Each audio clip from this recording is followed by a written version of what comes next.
सरकार की एजेंसी का जो जुरिस्डिक्शन है कानून के मुताबिक, उसके बाहर अपेक्षा लेकर लोग आते हैं तो अनेकों बार आते हैं, तो उनको दरवाजे पर रोकना भी तो उचित नहीं है।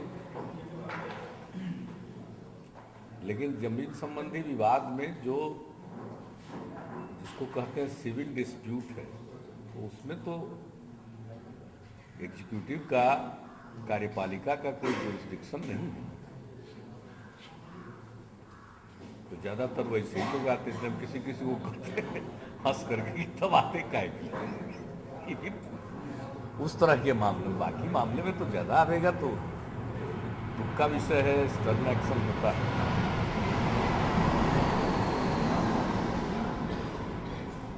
चलिए शुरू किया जाए।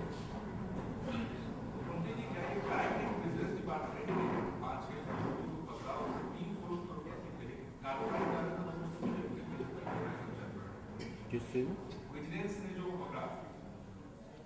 हाँ, तो विजिलेंस में तो कार्रवाई चली गई, लोगों पर चार्जशीट दायर किया गया है, और हमने तो विजिलेंस विभाग को कहा है कि पूरी स्थिति की जानकारी मीडिया के समक्ष रखिए समय समय पर। बहुत पुराने मामलों में भी अभियोजन की स्वीकृति, प्रोसिक्यूशन सैंक्शन हम लोगों ने दिया है। जो हमारे कार्यकाल में हुए हैं उसके अलावे भी पुराने मामले जो पड़े हुए थे उनका भी निष्पादन हो रहा है।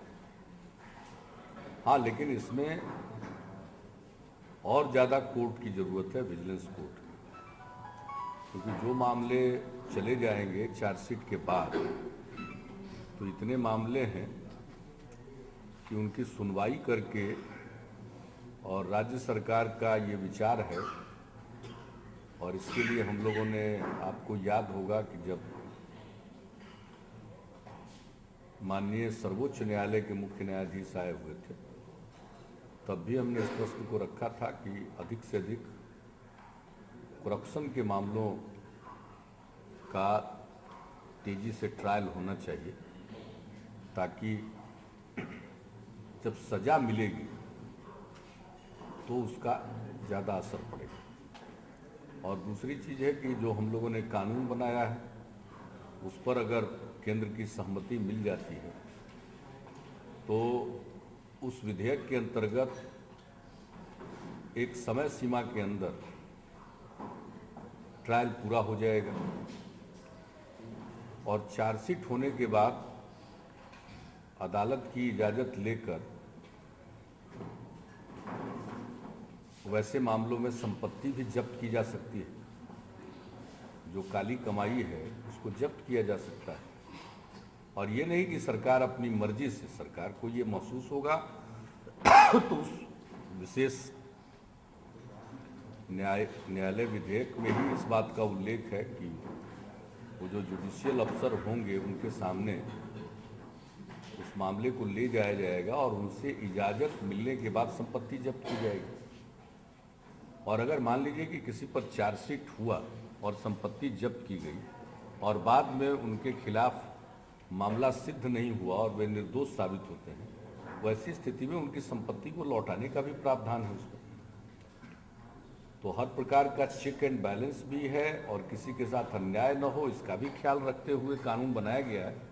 लेकिन मूल मकसद उसका यही है कि जो काली कमाई है उसको जब्त किया जाए। तो इन सब चीज़ों का ही असर पड़ेगा। भ्रष्टाचार से संपत्ति अर्जित करने वाले सोचने के लिए मजबूर होंगे कि जब वो पैसा किसी काम का ही नहीं है तो भ्रष्टाचार में लीन होने से क्या फायदा। तो ये सब है कुल मिलाकर। मान लीजिए पकड़े गए, चार्जशीट हुआ, तो तेजी से सुनवाई होकर के सजा भी मिलनी चाहिए। तो राज्य सरकार चाहती है कि ज़्यादा से ज़्यादा तेजी से इसका ट्रायल हो, और इसके लिए उपयुक्त फोरम पर सरकार की तरफ से अपनी बात रखी भी गई है और रखने की कोशिश भी होती है। मतलब सरकार तैयार है ज़्यादा से ज़्यादा कोर्ट गठित करने के लिए, ताकि तेजी से मामले का निष्पादन। और एक ही मामला होता था कि अगर कोई पकड़े गए तो उनके खिलाफ कानून के मुताबिक जो प्रोसिक्यूशन सैंक्शन होता है, लोक सेवकों पर मुकदमा चलाने के लिए, उसमें बहुत देर होती थी। तो वो तो हमारे कार्यकाल में है ही नहीं, हम तो पुराने मामलों का भी दे रहे हैं। और निगरानी विभाग को हम लोगों ने कहा भी है कि पूरी स्थिति से लोगों को अवगत कराइए, मीडिया को सारी जानकारी दीजिए, ये भी हमने कहा। हम लोग फाइट ले सकते हैं, क्यों नहीं? निगरानी के मामले में कितने मामले पेंडिंग हैं, कितने मामले में प्रोसिक्यूशन सैंक्शन हुआ, चार्जशीट दायर किए, देंगे नहीं? जब पकड़े जाएंगे, जो लोग पकड़े जाते हैं तो खबर आती नहीं, निगरानी विभाग बताता नहीं है कि ये पकड़े गए, तो उसके बाद पकड़ने के बाद उनका क्या किया ये बताएंगे नहीं? मैंने फलाफल तो बताएंगे, मान लीजिए इन्वेस्टिगेशन के हर डिटेल को शेयर नहीं कर सकते। इन्वेस्टिगेशन के हर डिटेल को बताता नहीं है कि ये पकड़े गए, तो उसके बाद पकड़ने के बाद उनका क्या किया ये बताएंगे नहीं? मैंने फलाफल तो बताएंगे, मान लीजिए इन्वेस्टिगेशन के हर डिटेल को शेयर नहीं कर सकते।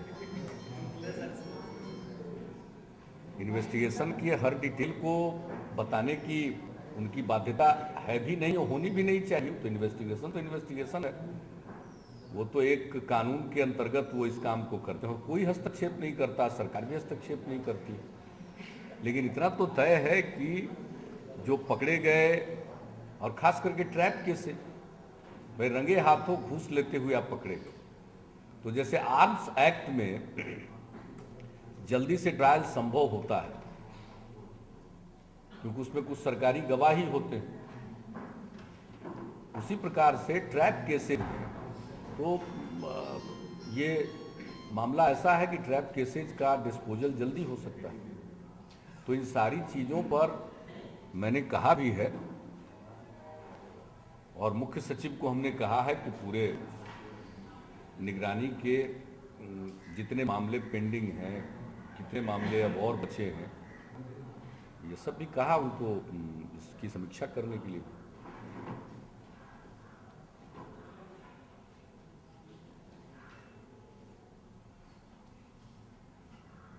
लुधियाना वाले मामले पर आपके अधिकारियों ने रिपोर्ट की है?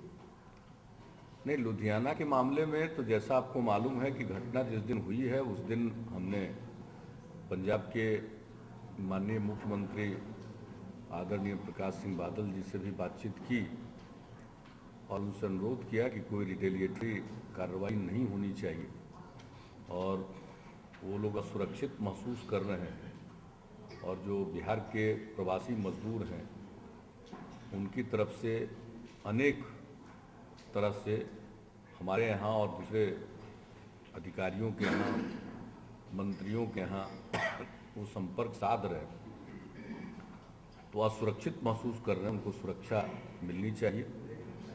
और दूसरी बात यह है कि ये पूरा मामला जो हम लोगों को मालूम हुआ वो यही था कि वहाँ लूटपाट की घटना होती थी, कोई बाइक गिरोह के रूप में जाना जाता है, और उसके बाद जब लोग केस करना चाहते थे तो केस दर्ज नहीं किए जाते थे। इसके चलते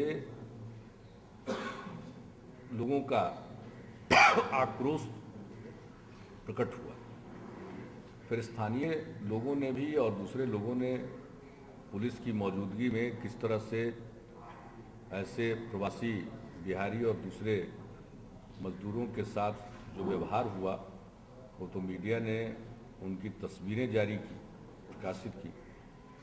तो हमने उसी दिन बातचीत की थी और चीफ सेक्रेटरी, डीजीपी और होम सेक्रेटरी, वहाँ के चीफ सेक्रेटरी, डीजीपी और होम सेक्रेटरी के साथ क्रमशः निरंतर संपर्क में रहे हैं। और हम लोगों ने परसों यहाँ से श्रम विभाग के 2 अधिकारियों को वहाँ भेज दिया है। पूरी स्थिति की जानकारी लेंगे और पूरी स्थिति की वो रिपोर्ट देंगे। तो जो भी हम लोगों को पंजाब सरकार के साथ फिर मामले को उठाना होगा उसके बाद हम लोग उठाएंगे, क्योंकि हर स्तर पर निरंतर बातचीत होती रही है और हमने स्वयं भी पंजाब के मुख्यमंत्री महोदय से बातचीत की है। तो अब जब रिपोर्ट आ जाएगी तो उसके आधार पर हम लोग कहेंगे। और दूसरा ये भी कहा हमने अपने श्रम विभाग के अधिकारियों को, यह भी मैंडेट दिया गया है कि वो पता लगाएं वहाँ के असुरक्षित लोग लौटना चाहें तो फिर उनका सेफ वहाँ से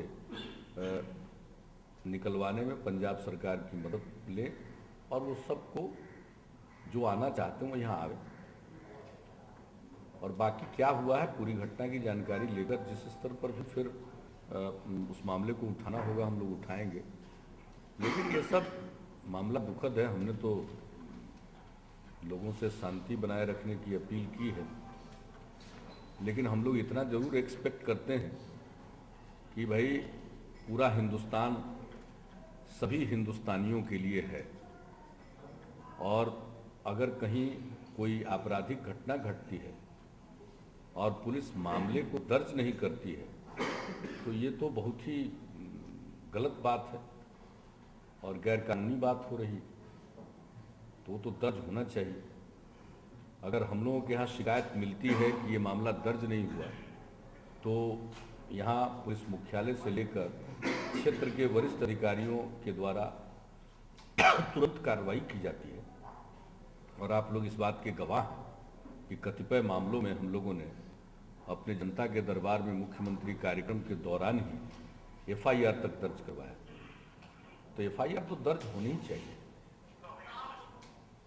अनुसंधान करना पुलिस का काम है, वो दिखेगी एफआईआर में जो बातें कही गई है, जो आरोप लगाए गए हैं या किसी पर आरोप लगाए गए हैं वो सच है या नहीं है, ये तो अनुसंधान के दौरान पुलिस पता लगाएगी और उसके मुताबिक वो कार्रवाई करेगी। लेकिन मामले को तो दर्ज किया ही जाना चाहिए। मामले को दर्ज कर लेने मात्र से लोगों के मन में भरोसा कायम रहता है कि नहीं हमारी बात सुनी जाती है, हमारी फरियाद सुनी जाती है। फिर भी हमने सब लोगों से शांति की अपील की है, तो कम से कम ये अपेक्षा तो हम लोग करेंगे देश के किसी भी हिस्से में, और कम से कम हम आप लोगों के माध्यम से ये जरूर एश्योर करना चाहेंगे कि बिहार में अगर इस तरह की घटना हो तो हम तो सख्त कार्रवाई करें। यहाँ पर किसी को ये नहीं कहा जाता है कि मामले दर्ज न किए जाएं, बल्कि यहाँ मामले दर्ज नहीं करने पर कार्रवाई होती है, और यही होना चाहिए। और पुलिस का काम है, पुलिस का गठन अन्य चीज़ों के अलावे एक इस काम के लिए भी किया गया है, लोगों के मन में सुरक्षा का भाव पैदा करना और उनको न्याय दिलाना, ये काम है पुलिस का। इसके लिए पुलिस बल का हर राज्य में गठन किया गया है और सभी राज्य लगभग एक जैसे कानून का ही पालन करते हैं।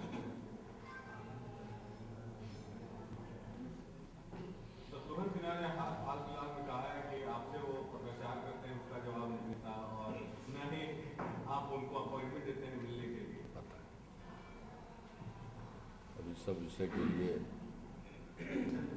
हमको अपने कार्यालय से पूछना पड़ेगा कि उनके कौन से पत्र आए हैं और उन्होंने कब कब अपॉइंटमेंट मांगा। ऑफ हैंड तो हम ऐसे प्रश्न का उत्तर नहीं दे सकते, और ख़ास करके सिर्फ इसलिए कि कोई वीवीआईपी है और उसके प्रश्न का उत्तर देने के लिए हर समय हम प्रिपेयर्ड रहें बगैर जानकारी के, ये तो मेरे लिए संभव है नहीं। और कम से कम पत्रों को संज्ञान में लेना और लोगों से मिलना, ये काम तो हम नियमित तौर पर किया करते हैं। इसलिए हमको मालूम नहीं है और बगैर जानकारी के कोई बात कहना उचित नहीं होगा।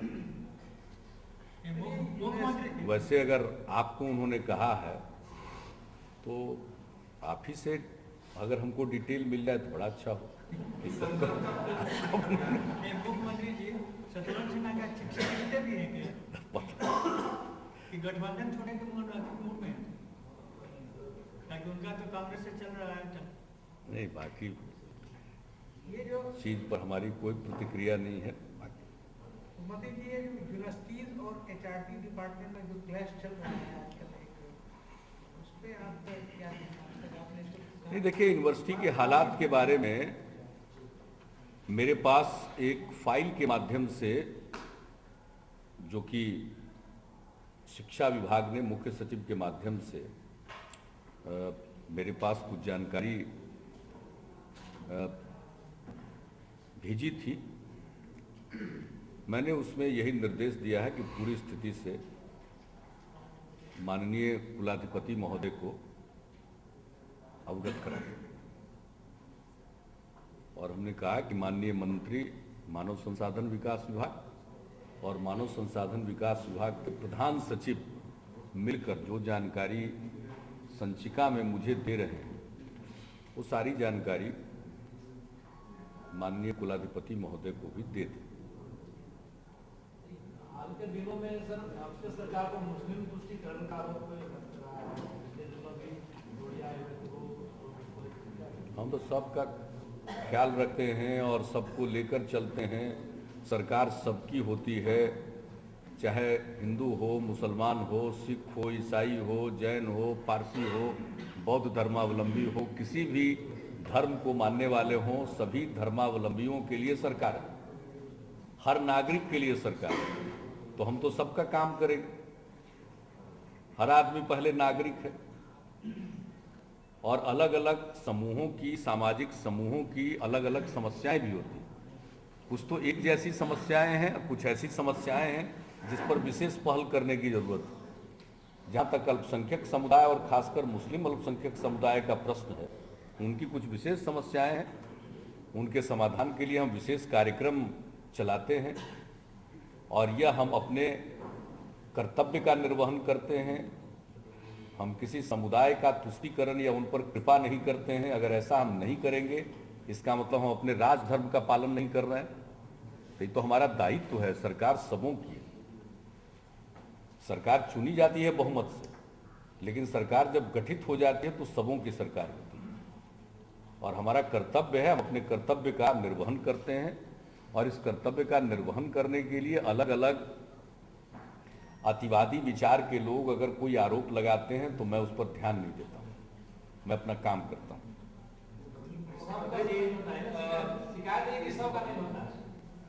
मुख्यमंत्री जी, जब सरकार बनी थी तो आपने कहा था अपने मंत्रियों से कि वो कार्यकर्ताओं से मिले अपनी पार्टी ऑफिस में, बीच में फिर टूट गया था, अब 4 साल बाद फिर से शुरू हुआ। नहीं, टूट नहीं गया था। बीच में पार्लियामेंट के इलेक्शन के चलते बाधित था, ऐसा कुछ नहीं था। पार्लियामेंट चुनाव के बाद फिर से शुरू हो गया। जाते ही हैं मंत्री, कई लोग जाते थे, लेकिन उनकी समस्या थी कि उस दिन कोई शिकायत लेकर के ही नहीं आता था। तो लोगों ने धीरे धीरे सोचा कि जाने की जरूरत नहीं है, तो फिर उनको याद करा दिया गया है कि नहीं जाना है। ऐसा कुछ नहीं। लेकिन एक और है कि आप जनता दरबार पिछले 4 साल से लगा रहे हैं, इसमें आज भी कई लोग ऐसे आए जो कि 11 बार, 12 बार, 13 बार से आए हैं। तो वो क्या, या तो लाइलाज बीमारी है या फिर सरकारी लाइलाज है? वो ज्यादातर लाइलाज वाले लोग। यहाँ तो सब गंभीरता पूर्वक कार्रवाई की जाती है, लेकिन फिर भी कोई कमेंट करने से बेहतर होता है हम लोग उनके हर एक एप्लीकेशन को ठीक से देखते हैं और क्या किया जा सकता है। कुछ तो सब बीमारी का दवाई अभी निकाल पाए वैज्ञानिक, हम लोग तो साधारण। लेकिन क्या मंत्री लोगों को कहा गया है कि कार्यकर्ताओं की बात सुनिए कि आप रेगुलर वे में लोग जाकर बैठ जाए? तो सुनना चाहिए ना, बुरी बात थोड़ी है। कार्यकर्ता अरे नहीं गए होंगे, सुनाने ही नहीं आता था। एक बीमारी है जो प्रोजेरिया है, अभी बाप फिल्म आई अमिताभ बच्चन की, वैसे ही 2 बच्चे हैं जो छपरा में है प्रोजेरिया बीमारी से शरीफ है। आप फिल्म के पहली कहानी आप लोग ध्यान में लाए थे, फिल्म के बाद आप लोग सजग हुए। तो जैसे आप सजग हुए होंगे, जब आप सजग होइएगा तो सरकार भी तुरंत ध्यान देगी।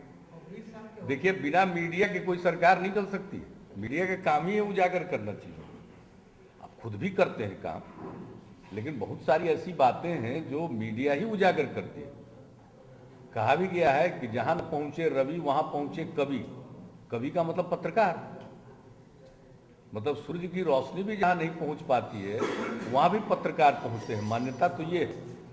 तो आप जब पहुंच कर उजागर कीजिएगा तो जरूर कार्रवाई होगी, जरूर हम लोग मदद करेंगे। अरे हम लोग तो बहुत सारी गंभीर बीमारियों के इलाज में मदद करते हैं। पहले बताइए, इलाज होता था, अब इलाज भी होता है, इलाज के लिए मदद भी होती है।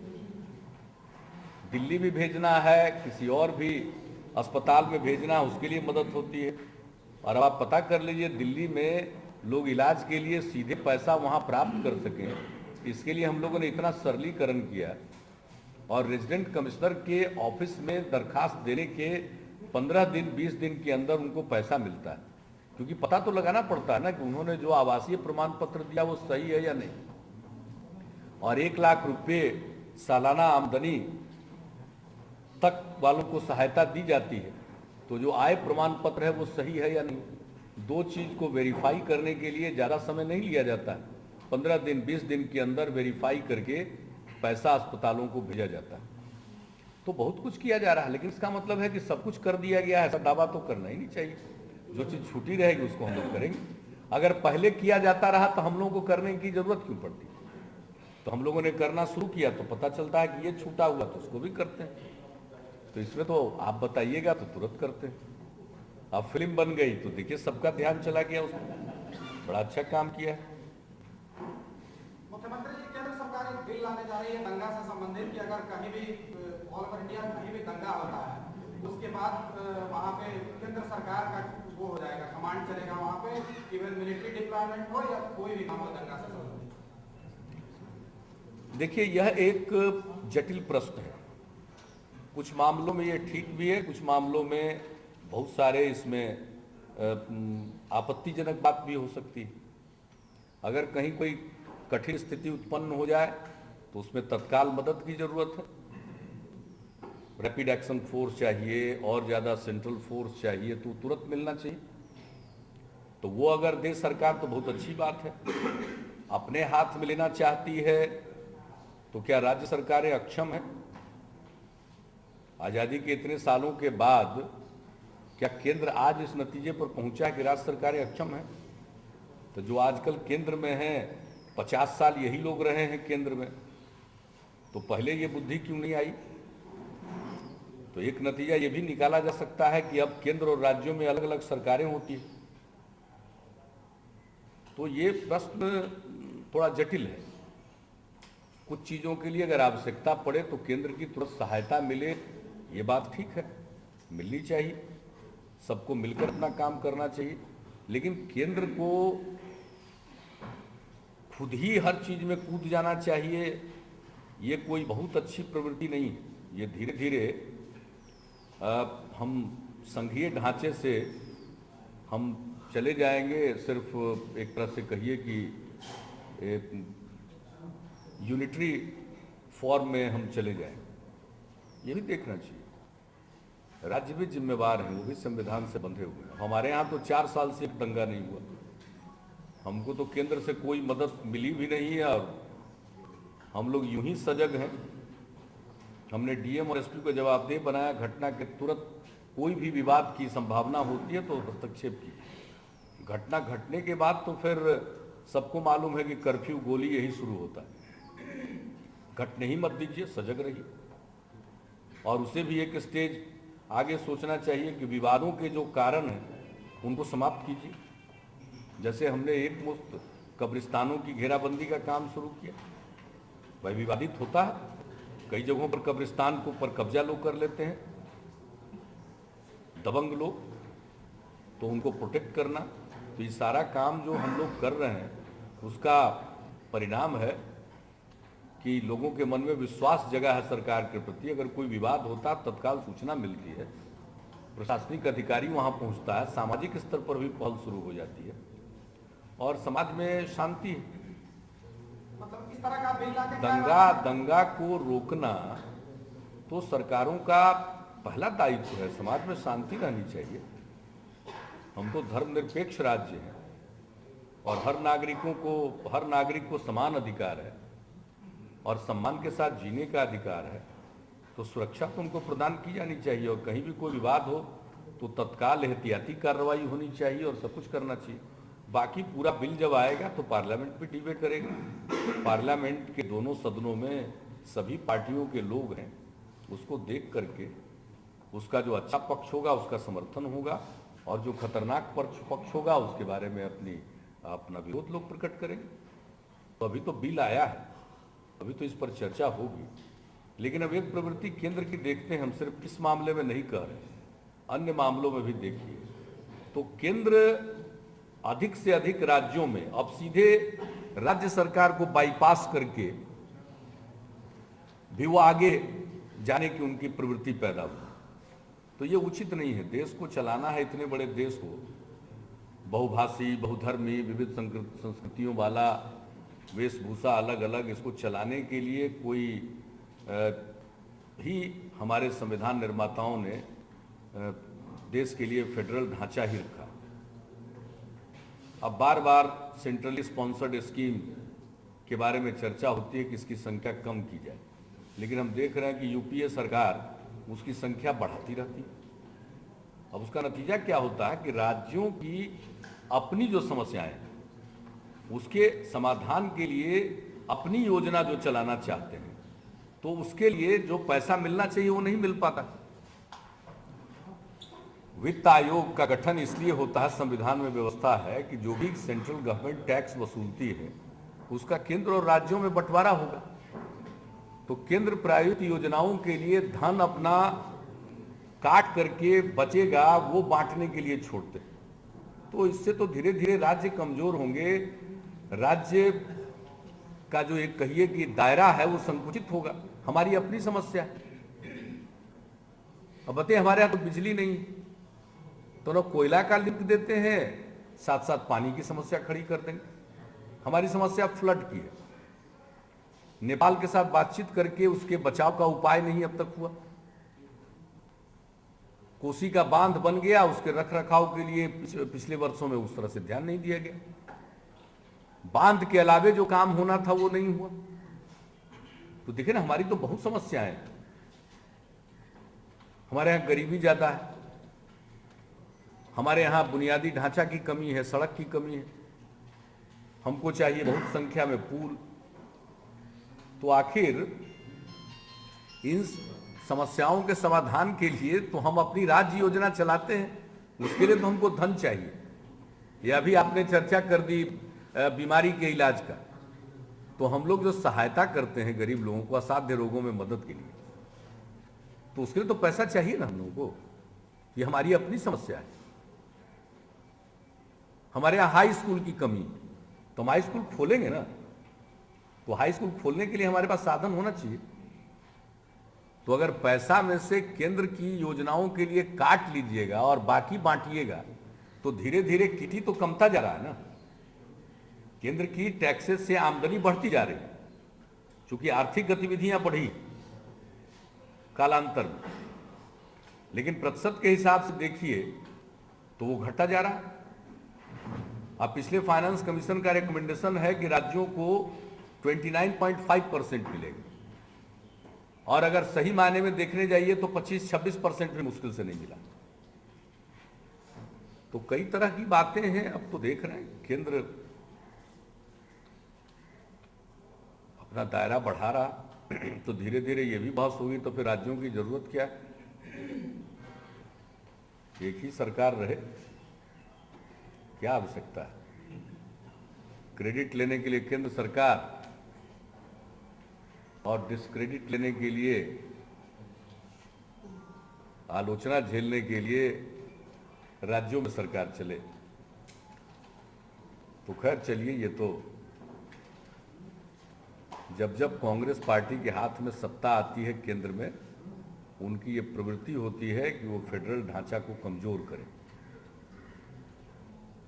दो चीज बहुत ही कॉमन फेनोमेनन है। कांग्रेस जब आती है तो महंगाई आती है, और दूसरा संघीय ढांचे पर हमला होता है। शुरू से आज तक यही देखा गया है कि दो चीज जरूर होता है, वो आएंगे तो महंगी बढ़ जाएगी, और संघीय ढांचे पर हमला भी शुरू हो जाएगा। प्रवृत्ति है।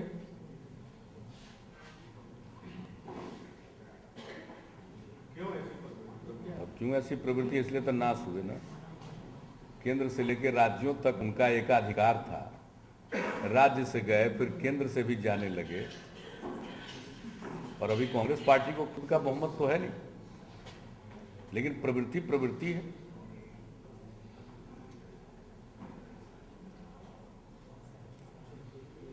लेकिन ये देश में इस पर डिबेट तो तेज होगा ही। हम लोगों को जो मदद चाहिए वो तो मिल रहा नहीं है। अभी बताइए, झारखंड के चुनाव में श्री राहुल गांधी जी का बयान हमने देखा, वहां के अखबारों में छपा हुआ था कि हम मुट्ठी खोलेंगे, आप हमारी सरकार बनाइए। यूपी, बिहार, झारखंड में हमारी सरकार नहीं, मुट्ठी हम नहीं खोल पा रहे हैं। इसका ये तो बहुत ही खतरनाक स्टेटमेंट है। इसका मतलब है केंद्र डिस्क्रिमिनेट करता है जहां उनका शासन नहीं है, और हम लोगों ने देख भी लिया फ्लड रिलीफ के मामले में जो डिस्क्रिमिनेशन हुआ।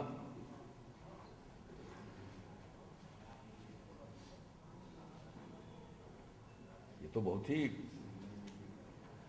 देश के लिए शुभ संकेत नहीं। विरोध करेंगे? हम विरोध नहीं करेंगे तो क्यों नहीं करेंगे, हम तो विरोध में हैं। अब ये बात होगी कि साहब हम मुट्ठी तभी खोलेंगे जब आप हमारी सरकार बनाइए। अगर ये प्रवृत्ति है तब तो ये बिल्कुल जनता के लिए चुनौती है। जनता तो अपनी मर्जी से चुनती है। लेकिन उन्होंने कहा था करप्शन को लेकर के पहले भी ये स्टेटमेंट दिया था कि जहां कांग्रेस की सरकार नहीं है वहां सबसे ज्यादा करप्शन है। जब उनसे पूछा गया कि नरेगा में आपकी सरकार या आपकी सरकार वो ठीक नहीं कर रही है, उस पर ये मधु कोड़ा को कौन बनाए हुए था मुख्यमंत्री? मैंने सब जगह हल्ला था कि मंत्री लोग नोट गिनने का मशीन खरीदा है, दिल्ली में खबर नहीं थी। झारखंड की संपत्ति को लूट करके लोग विदेश में संपत्ति ग्रहण कर रहे थे, पता नहीं था। कैसी सरकार है केंद्र में, ये सब भी मालूम नहीं होता। अरे भाई, ये सब है जब जैसा तब तैसा, जैसा समय वैसा तक, और हर हालत में हमारा होगा। चित भी मेरी, पट भी मेरी। इन सब चीजों में कोई दम नहीं है। जनता सब देखती है, समझती है।